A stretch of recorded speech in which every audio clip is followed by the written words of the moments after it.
guys? Coming at you guys with some more content. Now, per usual, you guys know I haven't done a lot of videos in a while.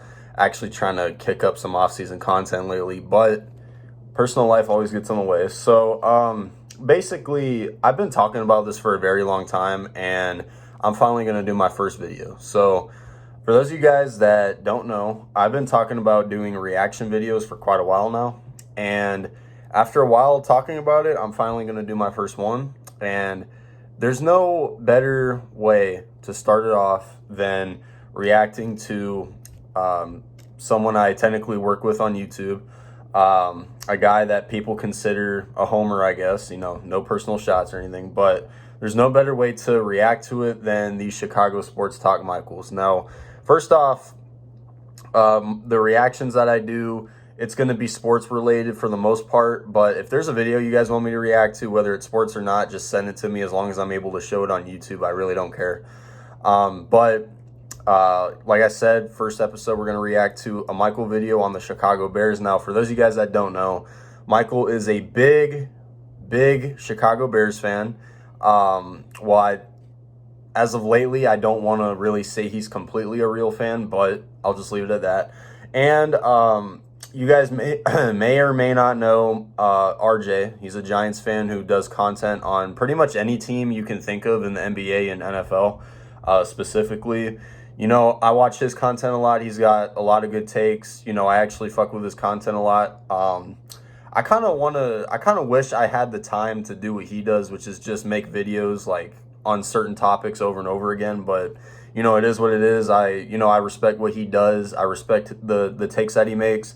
And if you guys do know RJ, a lot of you guys may know that the way he talks sports and the way he gives his opinions, it does tend to piss a lot of people off, and including myself. Sometimes when he talks about my team, I have gotten, a little bit tempered, but as of lately, haven't gotten to that point. But today, RJ actually made a video on Justin Fields, or today or yesterday, I forgot which, but he dropped a video on Justin Fields, and I watched it, and I agree.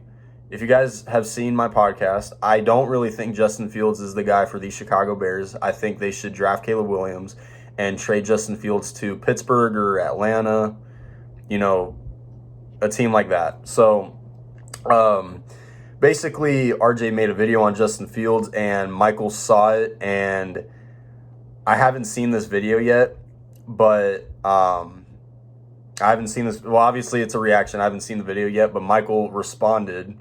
He didn't include RJ's name in the title, so let that sink in. He didn't include his name in the title, but he just said, no one cares about your narrative because Fields is staying in Chicago. So pretty much what RJ said in his video is that Justin Fields isn't the answer. They should get Caleb Williams. He actually brought up a good idea that they should sit Caleb for his rookie season and see if Justin Fields could actually bounce back, which honestly wouldn't be that bad. I mean, with the Bears defense, they're pretty much a good quarterback away from being good, in my opinion, at least. But basically, RJ doesn't really think Justin Fields is the answer, but Michael does.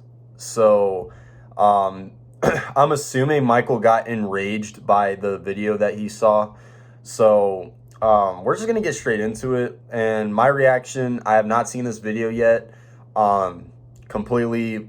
And I'm going to pause the video occasionally to give my opinion. So with that being said, guys, grab your popcorn. Welcome to a brand new series on my YouTube channel. Reaction videos. It's going to be amazing. And let's get straight into this video. All right, y'all. So here's the reaction part of this video. It's 8 minutes and 30 seconds. And I can tell this is just going to be a depressing one for Michael on his level. So let's just get straight into it. Like I said, I'll pause occasionally to give my thoughts on it, but let's just get into it. Sports Talk Michael with another Chicago Bears video.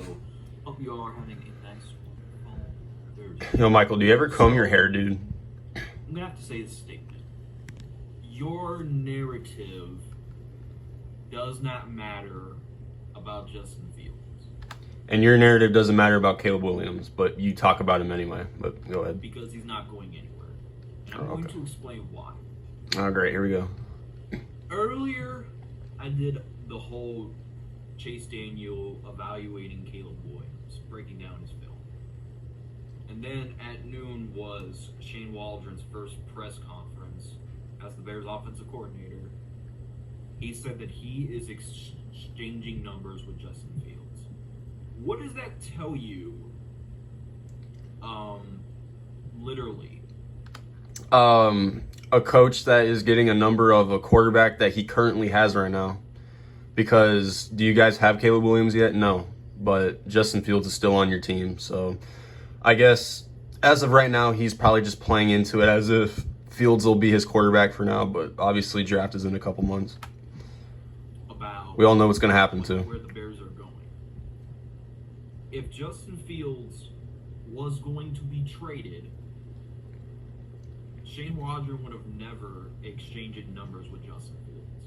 And the reason why I say that is because when you work for a job, or any job in particular, you want to get to know your coworkers well, like have their numbers.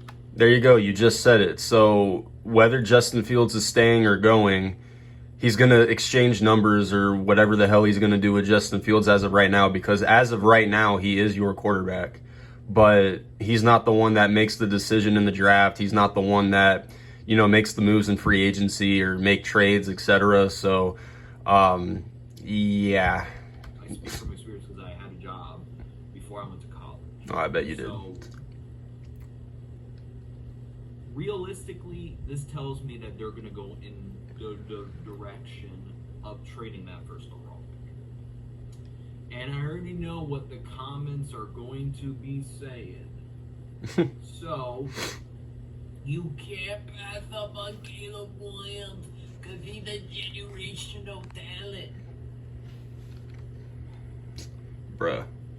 Every time I hear that, I just want to scratch my eyes out every time I hear that. So you want to do that when people say you can't pass on Caleb Williams. Michael, how do you think we feel when you sit here and defend a guy that's only won 10, 11 games as a starter, defends a guy that doesn't even get 25 touchdowns in a season, and a guy who honestly has more rushing yards than passing yards, I guarantee you, and you're defending this guy over a guy that is one of the best prospects to ever come out of college, a guy that is going to be drafted first overall by whatever team gets him. You're going to pass up on that for a guy that hasn't even gotten you second place at least in your division yet in 3 seasons? Like, come on, dude. How do you think we feel when you defend that piece of shit? But anyway, let's continue. That statement. So, your narrative does not matter. And shout out to my RJ real quick. I see you drop a video on the Chicago Bears. So I'm surprised he's not raging right now in his devil costume, calling out RJ's name right now. Give me donkey of the day. Because even though RJ did say that the smartest choice would be, if we wanted to keep Fields, to draft Caleb to put pressure on Justin Fields. Which is a good idea. To picture this scenario. What? Okay, remember all the Jordan Love quarterback selection back in 2020? Different story, dude. That put pressure on Aaron Rodgers. That's a different story. Aaron Rodgers was in his late stages in his career, and I mean, yeah, granted, he won an MVP and he was still doing good for the Packers, but he was in the late stages of his career, and they needed a guy to take over the helm when Rodgers left. And look at what Jordan Love's doing right now. So, and you're comparing this to a generational talented quarterback that would be sitting behind a guy that isn't even above average. So, 2 completely different stories that we're talking about here, Michael. To have a MVP year. So, check this out. The quarterback that, if we're going to select a quarterback, it does not have to be Caleb Williams. So who's it going to be? Bo Nix? Day 2 to day 3 option out. Bo Nix. Oh my God. I called it. McCarthy. JJ McCarthy. Michael Penix. Penix, okay. So you're going to have a lot of Okay, so you'd rather take Bo Nix and J.J. McCarthy over Caleb Williams? Granted, and Caleb played for USC. He didn't have the type of players that McCarthy and freaking Bo Nix had. Like the conference that, and granted, Bo Nix played in the same conference too, but the defenses that they had to play against were absolutely amazing. And Caleb and Bo Nix still had amazing seasons, but Caleb doesn't have the weapons that, you know, certain quarterbacks had in college. Sleepers. Jordan Travis, Spencer. Really? Rattler. Guys, he said Spencer Rattler over Caleb Williams. I'm pretty sure everything else he says for the rest of this video is pointless. Spencer fucking Rattler. Yeah, okay. Like, and you got Tua's brother who's also entering the draft. And you don't even know his name?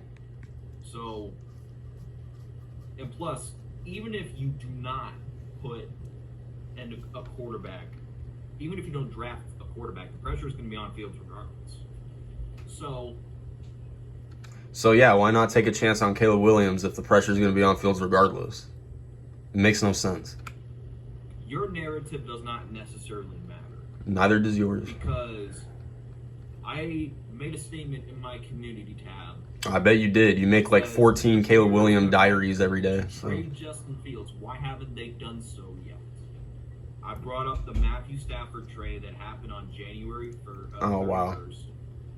The day the Blockbuster trade happened, it was not official. It was unofficial, but they had talks and they got the deal done before March 3rd, along with Carson. And the only reason you know that is because someone had to tell you because you didn't even know the trade details. But anyway, so he says that RJ's narrative doesn't matter, but pretty much none of our narratives matter about any of our teams because we're not the one making decisions of the team, Michael. So every sports fan can sit here and rant about their teams. They can say what they should do. Like I could say, hey, we need to get Marvin Harrison Jr., but I'm not the one making decisions. So for all I know, my GM could be looking to trade the pick. He could be, looking to take a different player for all I know. I mean, we don't know. So pretty much none of our narratives matter. But anyway. The Bears, and plus, people love to use the argument they're waiting for a good offer. What can you get in return out of Justin Fields that you would say that's a good offer?